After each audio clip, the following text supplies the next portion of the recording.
Welcome to the shop, my friend. Steve here at SKS Props, and in today's build video, I've got something I'm super proud to share with you. I made a Krampus mask. I've wanted to make one of these masks for the last couple of years, but I always seem to run out of time. So this year I was like, I'm going to build one, and I'm going to do it early enough that other people could also make them for their holiday season. So that's right. If you want to build your own Krampus mask, I have free PDF files available over on my website that you can download to build right along with me. And with these templates, you could also make a goblin, a demon. You could use just the horns, or you can make Krampus himself. Now this mask is completely made out of my HD foam, which you can find over at Blick Art Materials, but along with that, it's all the other elements of it that go together to really make this mask unique. So I used my foam clay to build up the brows and the ridges and the eye bags, and to smooth the transitions in between the individual foam pieces. And then I used additional details in the horns to really make those pop, and the icing on the cake, I added fur for his beard and his eyebrows and his hair, and all of those things together really made this mask look amazing. I'm really happy with how it turned out. So if you'd like to build your own mask, I'm going to show you what it takes to put this together and paint it. Let's go ahead and get started. I created a super quick prototype just so I could get the basic shapes for my template. The first thing I'm going to do is take part A and transfer that onto some 6mm foam with a pencil, making sure to mark the points where the foam is going to line up. Using a hobby knife, I can cut this pattern away from the foam, making sure that all my angles are at a 90 degree. Next, I'm going to take part B, transfer that also onto some 6mm foam and cut it out. Weldwood contact cement is going to be used to glue together all these sections. It's applied pretty generously and then left to dry, but you can speed this up by using a hairdryer. To glue together these sections, I make note of the marks that I had made into the foam earlier. And as you can see here, the cuts, when glued together, gives the mask the curve. Now I apply adhesive to the dart at the top of part B and to its sides. Start by gluing the piece at the central point and then working your way out to the edge. A little bit of heat can be used to help form the mask to give it its final shape. If you have any additional foam that didn't quite line up, you can mark off that excess with a pencil and then trim it away. To make sure that this mask continues to keep its curve, I'm going to add a small strip of 2mm foam to the interior. Even though this is a small strip, it will make sure that this mask retains this shape and won't ever go flat. Now it's time to clean up all the seams at the top of the head, and to do that, I'm going to use a smooth sanding drum on my Dremel rotary tool. If you have not watched my How to Make a Smooth Sanding Drum video, I'll link that up above. Next up, I'm going to transfer part C onto some 6mm foam 2 times. I'd recommend just around the outsides of this piece with your rotary tool before you glue it onto the mask. Part D is traced onto some 4mm foam 2 times. These are going to make up his eye bags. Nothing fancy here, these were just cut out with my hobby knife and then glued onto the bottom of the eye holes. For his cheeks, I'm going to transfer part E 2 times onto some 10mm HD foam. I'm going to go with a thicker foam here because I want it to stand away from the face a little bit more, and it will give me more material to carve down. So here you can see I taper down to the ends and I leave the middle at its original height. Before this piece is glued down, a light heat treatment is used to seal the foam, and I take this time to round over his eye bags. Part E can now be glued down, and you can see how they fit right underneath part D. For his lower jaw, I'm going to take part F and transfer that onto some 10mm foam. I use my rotary tool to round over all of the edges, especially this part right here, because this is going to be his lower gum. Adding glue in the section that I had traced onto the foam, I can now attach the top of the head to the lower jaw. Part G, which is going to be his lower lip, is also transferred onto some 10mm foam. After this piece has been cut out, you can see how I also sand this using my rotary tool and make sure to taper the ends. Part H is transferred onto some 6mm foam 2 times. These pieces are going to make up his nose, as well as some blocks on either side for his nostrils. Now I know it looks pretty blocky and rough, so a lot of work is going to go in using your Dremel to knock this down to the shape that you want. A little heat is added to seal the foam, and then super glue is added to the backmost section of the nose. And that's because I'm going to add a small block to the front, just to protrude the nose from the face. Now I was able to freehand my teeth, but I have part I for you to transfer onto some 10mm foam. The teeth are lightly drawn onto the foam using a pencil, and then I Dremel around each one individually using a stone bit on my Dremel rotary tool. Now I felt the separation in between the teeth wasn't quite enough, so I decided to use my heat tool as well. Using a chisel bit on my heat tool allowed me to get in between the teeth quite a bit more. After a light heat treatment, the teeth could then be superglued to the inside of the back of the mask. By simulating the teeth on the lower jaw, I start by dremeling a channel in some 10mm foam. This is going to help wrap around the gum that I had made earlier. Each tooth was then drawn and then cut out with some scissors, and you can see how they fit over the gum just right. Using my stone bit again, I shape the teeth until I get them to look just how I want them to, and then go ahead and do a light heat treatment. With the teeth complete, I can now start to superglue them onto the lower gum. To give his eyes a little more character, I'm going to transfer part K onto some 2mm foam. These pieces are going to simulate some upper eyelids, so they're just tacked right on the inside. For his ears, part L is traced onto some 10mm foam 2 times and cut out. I once again go back to my stone bit to give the ears some additional detail and definition.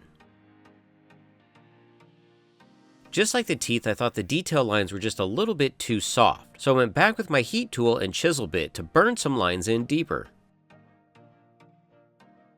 Adhesive can now be added and the ears can be glued on either side of his face.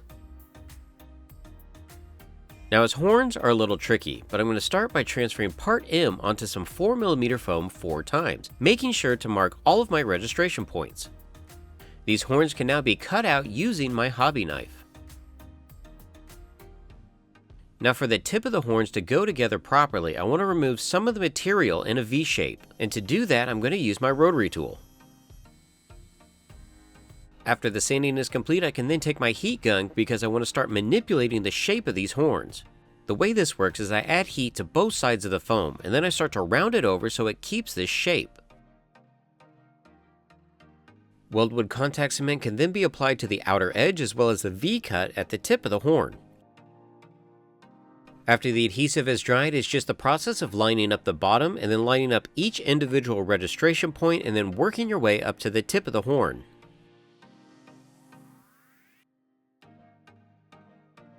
When I get to the inside of the horn, more contact cement is added, and then I can start to press together the inside seam as well. When I get to the very tip, the foam is firmly pressed together, and there you go, there's your horn. Now I'm just playing with you. Horns themselves are not easy. This is actually one of the most difficult things to put together. But even if you're having a hard time and your seam does not look good, don't despair. We're going to cover all of this with some 2mm foam later on.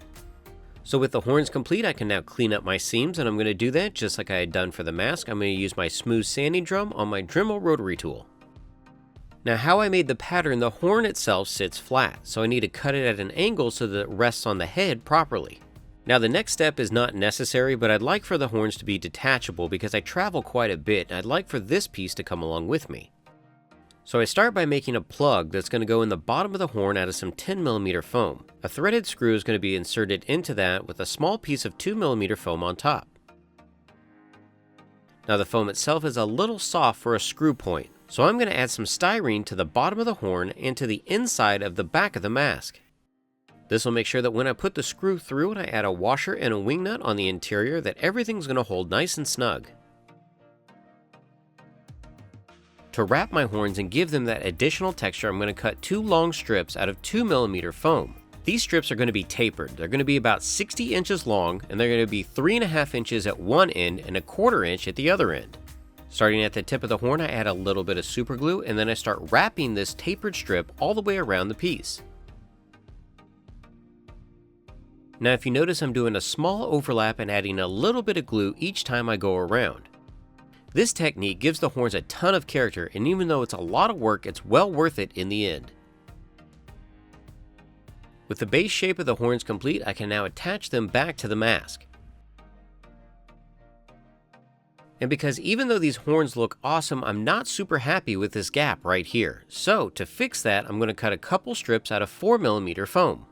These strips are going to cover the base of the horn and glue to the mask, but not to the horn itself. Now at this point, you could actually just leave this mask as is, but I'd like to take it a little bit further, and so I'm going to use some of my foam clay to cover up my seams and add some additional details. You can easily use your fingers or sculpting tools to move the clay around, and to smooth it out, just add a little bit more water to the surface. Now the way I work with foam clay is that it sands really well. So what I tend to do is add more foam clay than I need because I know I'm going to sand it back to the size that I want.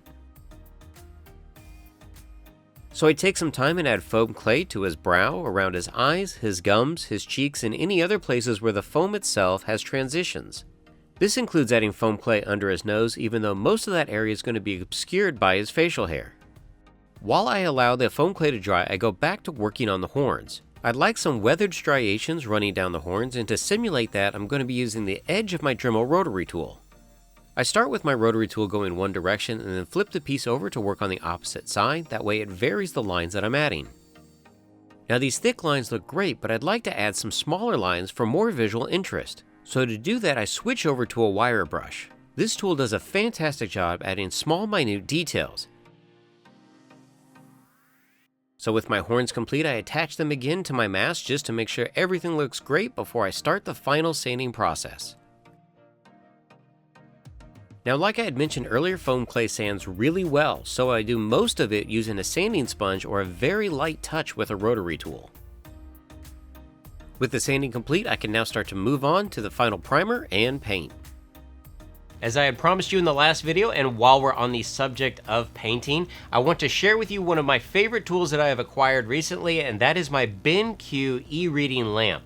This lamp has been absolutely fantastic in my shop and in the hobby area I have down in my basement for doing crafts, but especially for also working on miniatures. This lamp is super simple, it's easy, touch on, touch off. The thing that I love about it though is actually the design that I didn't know about in the beginning. I was a little apprehensive of this whole curved bar thing, but I understand why they did it. This LED is set up that having a curved bar and placing it above your work surface, you can get a spread of about 36 inches all the way across. So your entire work area is easily lit. The other thing I really like is this knob here on top. If you turn that, not only does it change the intensity of the light that it's outputting, but if you click it down and then twist it again, it will change the color hue.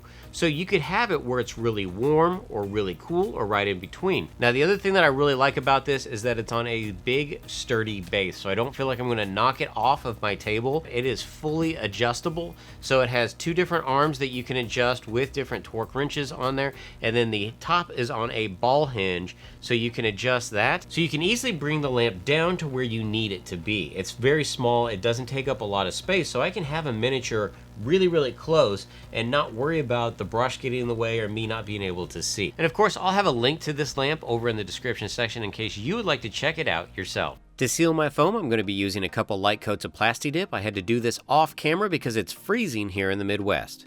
For the base colors of my mask, I'm going to be using a Valspar white flat and a little bit of Rust-Oleum camouflage beige. By both these colors being flats and not applied super thick, they accept other colors on top really well. This isn't my usual routine, but I decided to add some base shadows using my airbrush. The color here is specifically a Vallejo black primer. This color was applied to some of the dark recesses, accentuating the features of the mask. Switching over to a Createx transparent red, I decided to give my Krampus some rosy eyes, ears, and nose. Now I apply this color more than I need to because I'm going to be adding other layers on top. Now I can add a black wash to the mask, and I'm going to be doing that using some Liquitex Mars Black, a 1-inch mop brush, and a bunch of water. Any additional paint that's left on the horns is wiped away using a damp paper towel. I just want this color down in the recesses, accentuating the details. A black wash is also applied to his face, but I add a lot more water because I want to keep that lighter color. To start a highlight layer, I use some Liquitex Parchment. This is watered down a bit and then added to the ears, cheeks, and nose.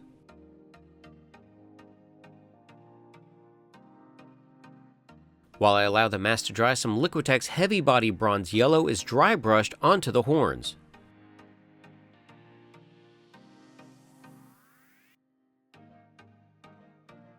A little bit of the parchment is also added into the yellow just as an additional highlight layer.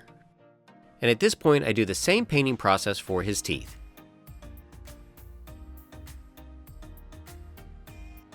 As a final highlight, I go in with my pure Liquitex Parchment, adding no water. This paint is dry brushed onto the highest ridges of the face and the horns. Vallejo brand gloss varnish is now applied to all of his teeth.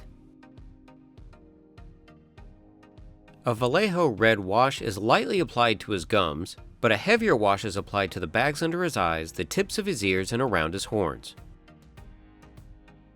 The horns right now are very matte, so to give them a sheen, I'm going to apply a Valspar gloss varnish. You can see how this spray slightly brings out the colors and gives it a little bit of a sheen. Now this of course is another optional step, but I'd love for my Krampus to have some facial hair using fur. This two-tone fur looks fantastic with this color scheme, and it's just a process of cutting it from the backside to match the face. I cut the fur from the backside with a hobby knife, and then I round over the top edge with some hot glue. This will make sure that the edge isn't exposed and gives it a more professional look. And this is why you can tell I wasn't really concerned with the details on the lower side of the face. I knew that I'd be covering up almost all of them using this fur.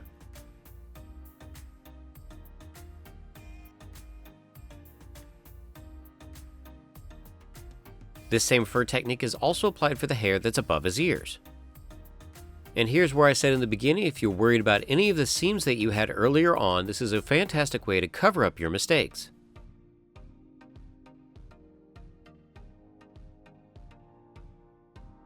Small swatches were also cut for his eyebrows. Now I did round over the bottom and the sides of these just because everything's a little more visible here. Now for his mustache, I did this in 3 pieces. I cut 2 small ones that would wrap on either side, and then a smaller piece that would go right in the middle. To black out the eyes, I'm going to be using a technique that I've done before, using some black chiffon cloth. This is going to be hot glued into place using some low temp hot glue so I can make sure to use my fingers to press it all into place. Once both the eyes have been covered, this same process can also be applied for his mouth. To make this mask wearable, I'm going to be using some 3/4 inch elastic and some 3/4 inch tri-glides. Tri-glides are nice because they are fully adjustable, but they won't grab your hair like Velcro. These strips are going to be hot glued on either side of the mask, and then a small strip is going to be super glued over top of that. A small block of upholstery foam is hot glued into place, and this mask is ready to wear for the holiday season.